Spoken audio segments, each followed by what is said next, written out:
but a true mizbeach, actually much more massive, and all together amazing. Also, there are wonderful things happening in Azat Nashim. I'll just tell you, it was the first year of my life I felt my hands are empty and I didn't understand why. That might change. The Tnai by us is if you want your own set of Arba Minim, you have to wake up for all the davening. So I don't know if I can do that. But it was just wonderful, and I want to thank everybody involved for this experience. It was mamash zchut. So, Sukkot, Zman Simchatenu, we have so many, three actually, commandments to be happy on this holiday.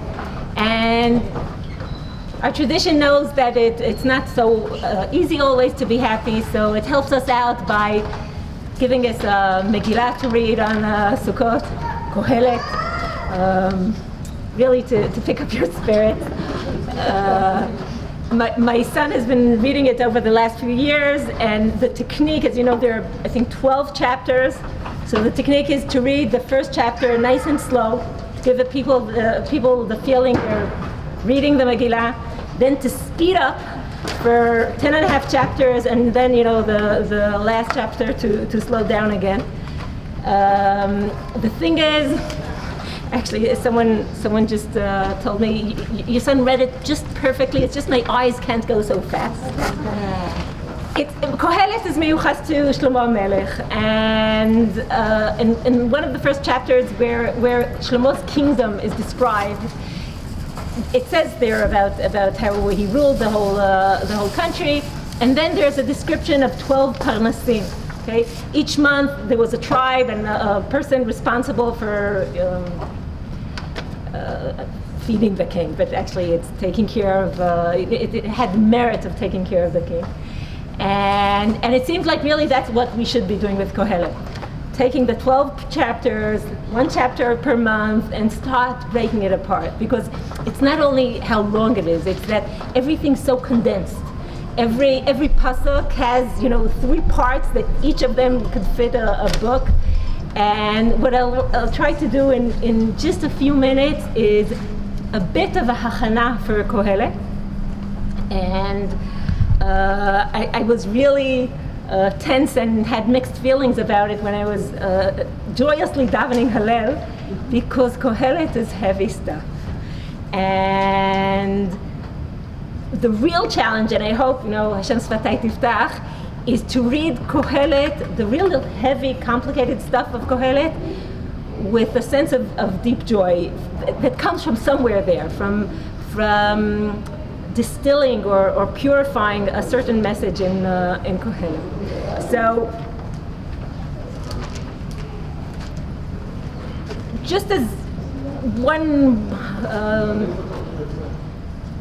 maybe I'll say it in a general sense, the whole of Sefrut HaChochmah, the parts which are of Tanakh, which are not actual direct prophecy, but words of wisdom from kings and sages.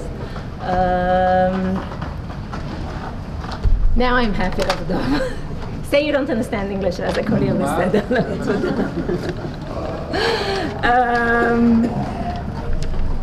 Mostly there's a discussion of Iyov and Kohelet, and there's a statement I think has a lot of truth in it, that when we speak about Iyov and Kohelet, maybe Kohelet is more of a book for our times. And that is not because there are no Iyov stories. We're not so many decades away from terrible Iyov stories, and every generation has its hardships. But because Iyov walks around asking himself, what does the Kadosh Baruch Hu want from me? What does the Kadosh Baruch Hu want from me? What does the Kadosh Baruch Hu want from me? And Kohelet has a share of that. Now, he does some of that. But beyond that, he also constantly asks himself, okay, and what do I want from my life? And what would give meaning to my life? And what is it for me? And without being judgmental, we are a generation that is not only concerned with Ma Kadosh Baruch Hu Rotze Mimeni, but also, okay, so what it goes through at least through the vessel of what would give meaning to us? What are we searching for too?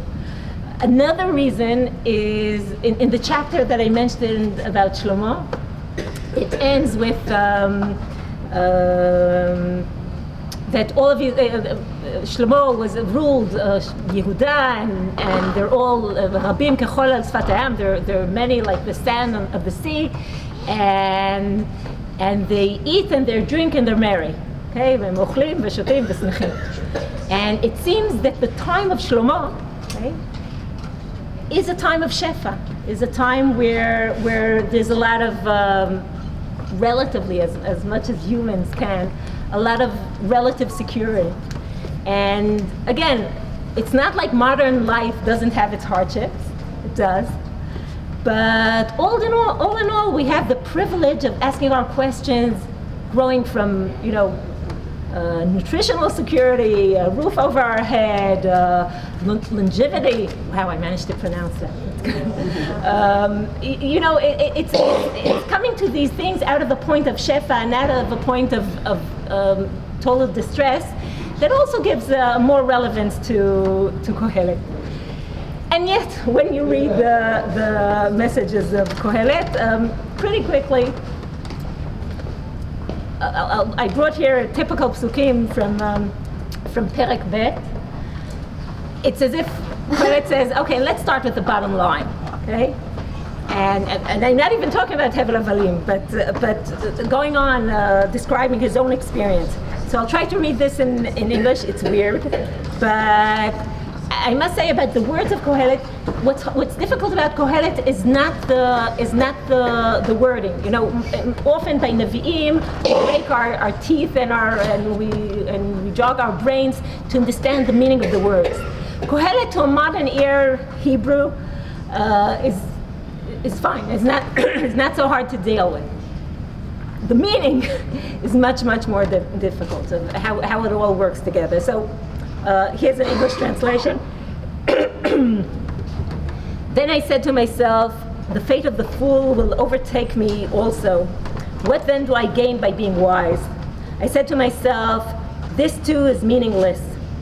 For the wise, like the fool, will not be long remembered. The days have already come when both have been forgotten. Like the fool, the wise too must die. So I hated life, because the work that is done under the sun was grievous to me. All of it is meaningless, a chasing after the wind. I halted all the things I had toiled for under the sun, because I must leave them to one who will come after me, and who knows whether that person will be wise or foolish. Yet they will have control over the fruit of my toil, into which I have poured my effort and skill under the sun. This too is meaningless. So my heart began to despair over all my toilsome labor under the sun. וסבותי אני לייאש את ליבי על כל העמל שעמלתי תחת השמש. What do we hear? Or if I could phrase it differently, if a teenager would leave you such a letter. So maybe I wouldn't go as far as suicidal, but what do you hear? What's a sense? Despair. Send them to a shrink. Depression. In Israel we say lakaban, לקצין בריאות הנפש. Depression, despair, discouragement, no joy. What? Hopeless.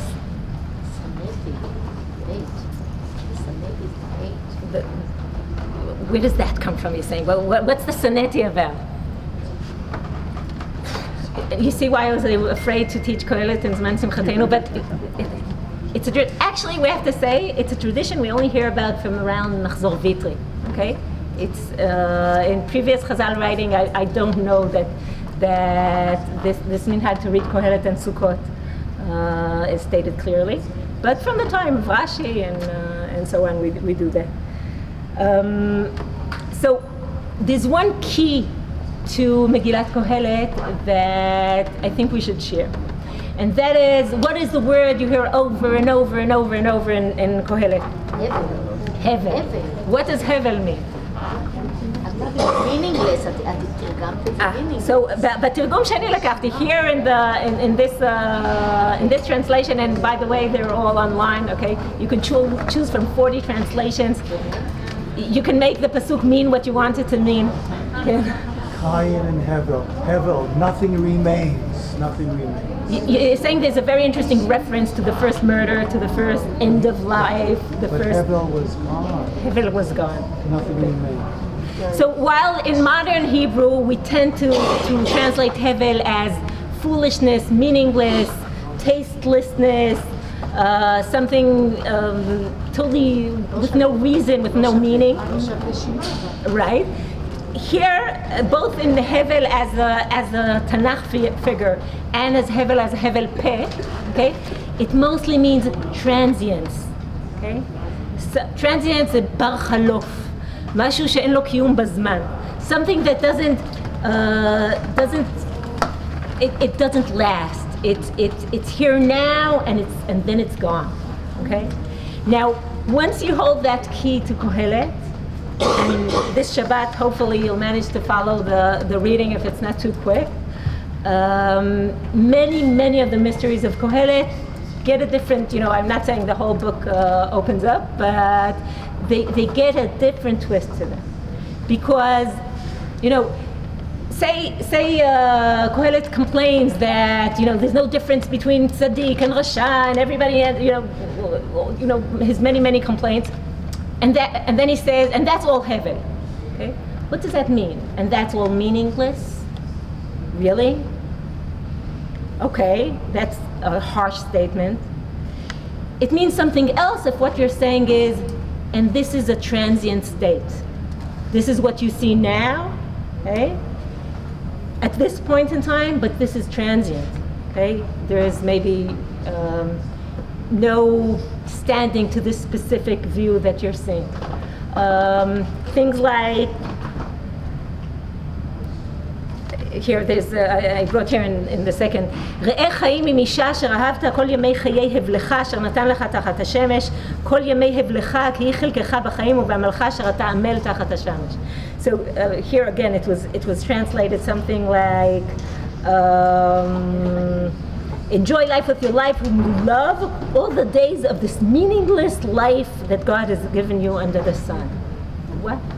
If it's so meaningless, why spend the time loving? Why spend the time, building this home you're building? What is that all about? But it gets a whole different twist if it's in this transient life, in this passing life, in this quick-to-go life, okay? Because what does that become? An opportunity. An opportunity? In what sense?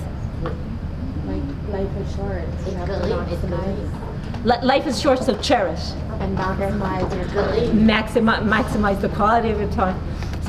If you say to a person, you have a fleeting life, okay? Love thy wife, okay? It means make every moment into a treasure. Make and cherish every moment, okay? It's exactly the opposite of saying, these meaningless life. Yeah, okay, so love your wife. Okay.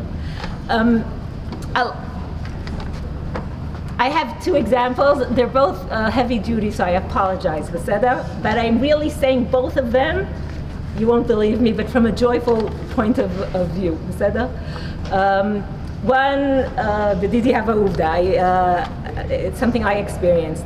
I was talking somewhere about the experiences of Shuvu Achim, the operation that was 5 years ago, and then a person comes over to me and he says, who was it by you that said something about Birkat Kohanim? Okay, now I don't know how many of you are from Chutz La'aretz, but this is quite a regular experience we do here. It's not like, שלושה רגלים, you have to, it's the חטאים של חוץ לארץ that you don't get that often. But I knew what he meant, because he came over and he said, I must thank them, you must tell me who it is. And what he was referring to was a story where at some point, the mothers got too much attention, but at some point somebody actually stopped to ask the fathers how they're feeling. And somebody asked, so when do you miss your son? And first Avi and then Ophir spoke about the time in the Knesset where, according to the custom, you wrap your talis around your children in Birkat Kohanim. And there you get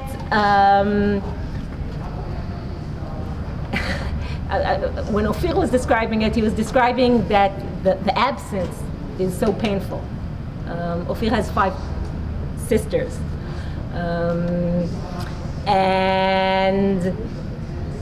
but the guy that came to speak to me, he wasn't talking about the tragedy. Okay, he came over to say, please give me his contact information. I want to thank him. And I knew what he meant. He said, okay, he didn't say it so many words, but I'm going to give him the words, okay? He said, I've been doing this my whole life. Come Birkat Kohanim, I pick up my talis, I wrap my kids. I never stopped to think, what a treasure this is. What a gift.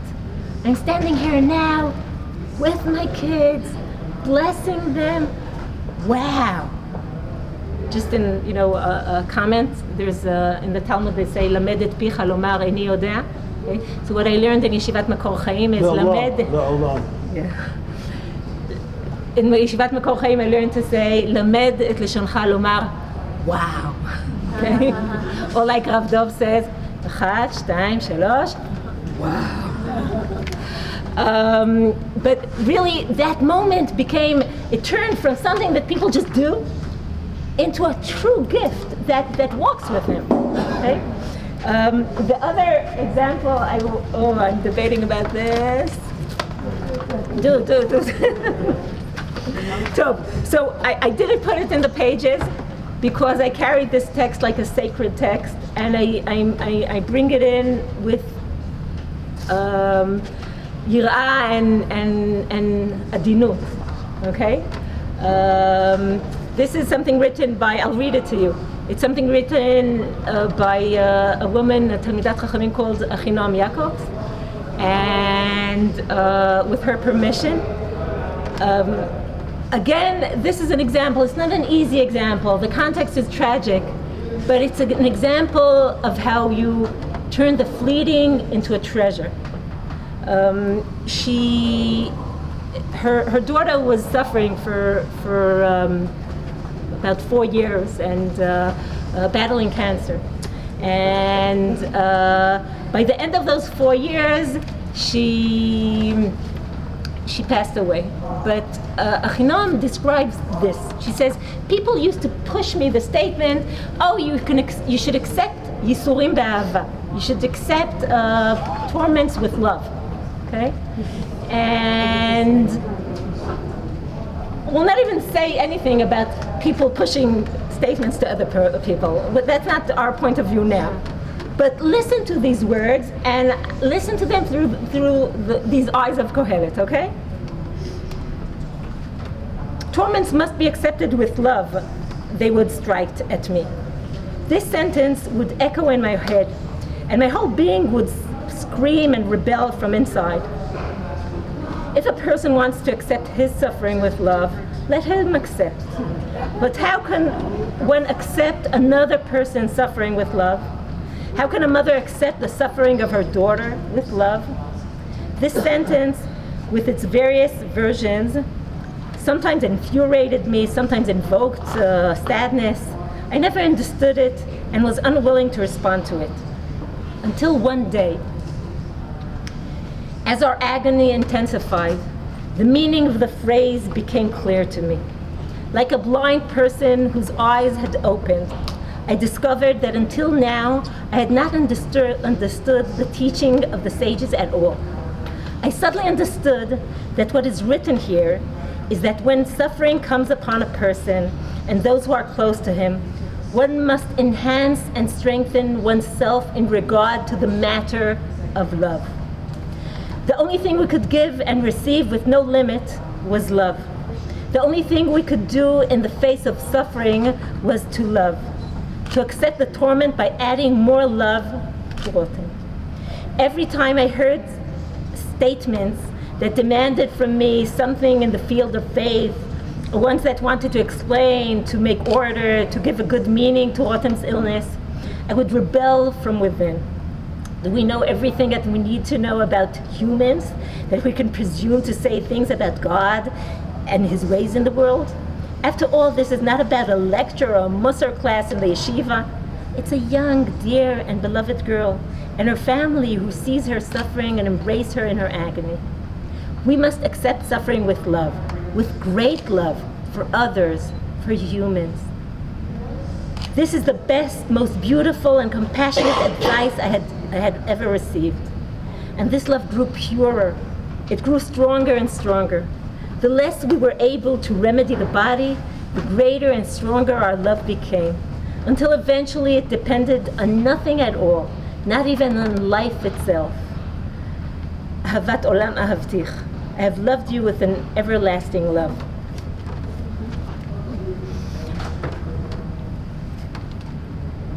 Through the eyes of Kohelet. Okay? Through the eyes of Kohelet, it says, Hevel avalim akol ha'olam. We're here and we will be gone. Okay? We're here and we're transient.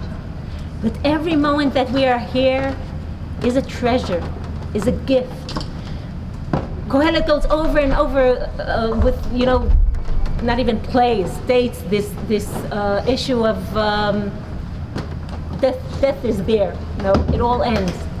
And there are many things you can do with it all ends. You can say it all ends and so it's worthless. You can say it all ends and so let's eat and drink and I didn't find the polite way to finish that sentence, but the impolite way. I thought more of the what's and you can say it's transient, it's going to end, so let's cherish it. So let's treat it as gold. Treat every minute of it, every ability to grow within it. You all heard a million shurim about Sukkot, how there's a sort of a conflict or dilemma in Sukkot. On the one hand, you're supposed to leave your steady home behind and move into something temporary, something where you can feel insecure, you can feel arai, okay? And on the other hand, you're supposed to move into that arai and turn it into keva. Teshvu ke'en taduru. You're supposed to take the bit. The million halachot have to do that. You all, as I said, half the shurim of Sukkot deal with this concept. Okay, so the dilemma there or the conflict there is go into the insecure place and treat it as your home. And if you would come from an Eastern view, like a Zen kind of understanding, you might say that these things all connect in the back. Yeah, if we did debate what we're supposed to know about Sukkot, are we supposed to feel like we're in a hut in the desert, insecure, and in pain and in trouble, or maybe the issue is to feel an ananah kavod, to feel like we're cradled by a Kadosh Baruch Hu. A Zen person would tell you, it's all the end. It's all the same in the end. It meets in, behind, because once you realize that it's all temporary, that it's all arai, so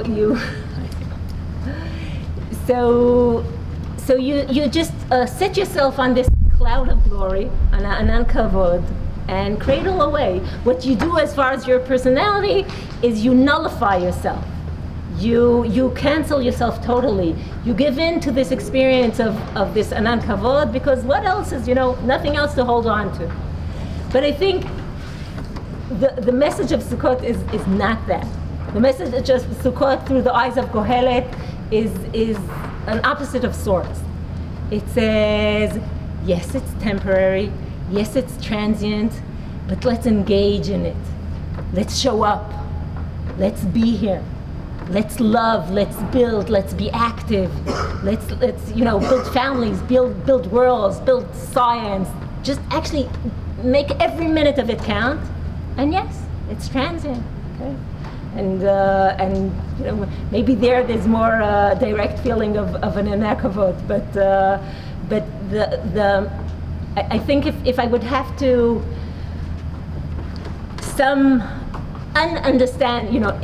whatever you're supposed to say, one understanding of Kohelet into one sentence is understand the hevel, understand the transience, understand it's temporary, and treat it tishvu ke'en tadur, okay? Live in that moment, a true dwelling, a true existence, a true engagement. So, Chag Sameach.